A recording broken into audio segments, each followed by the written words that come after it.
প্রথমে দুটো দলের খেলোয়াড়েরা মাঠের মধ্যে প্রবেশ করে, সৌহার্দ্য বিনিময়।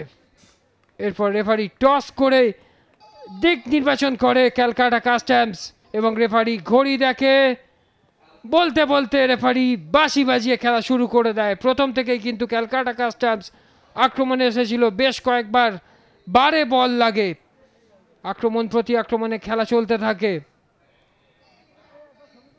এইখানে আক্রমণের বিপক্ষে একটা গোল হয়ে যায়।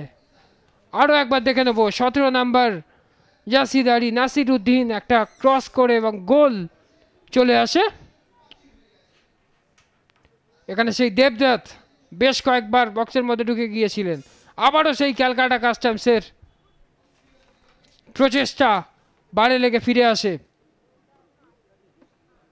আবারও বক্সের মধ্যে ঢুকে গিয়েছিল, একদম সুন্দর একটা ব্লকড হয়। ওখানে রাজেন যখন বল দিয়ে উঠে যাচ্ছিল অবৈধভাবে ফাউল করা হয়।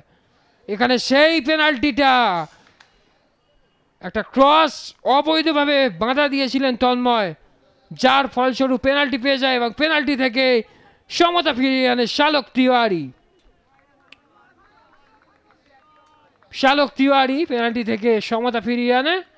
প্রথমার্ধে আরও কিছু উত্তেজক মুহূর্ত তৈরি হয়, বারবার করে উইংস থেকে আক্রমণের ঝাঁঝ বাড়ায় কালীঘাট মিলন সংঘ। সেই দেবদত্ত একটা সুবর্ণ সুযোগ নষ্ট করে রাজেন যদি আজকে এই বলটা পায়ে ঠেকাতে পারতেন, দ্বিতীয় গোল আসতে পারত। দ্বিতীয়ার্ধের খেলা শুরু হয়। দ্বিতীয়ার্ধে একটা ইয়েলো কার্ড দেখেন, ক্রস, বারবার করে অমিত চক্রবর্তী কিন্তু আক্রমণে উঠে এসেছিল, ওখানে অমিত চক্রবর্তী চোট পেয়ে যায়। এখানে সুন্দর শট, বিকির শট, উড়ন্ত, উড়ে গিয়ে সেভ করেন আকাশ। রাজেনের সাথে একটা 1-2-1 সুন্দর খেলে নেন।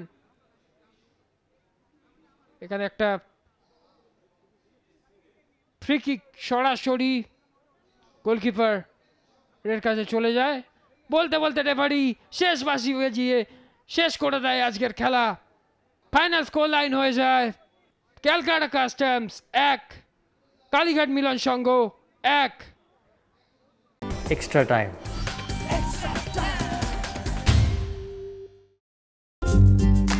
লেটেস্ট নিউজ আর এক্সক্লুসিভ ভিডিওর সঙ্গে আপডেট থাকতে এখনই সাবস্ক্রাইব করুন আমাদের ইউটিউব চ্যানেল।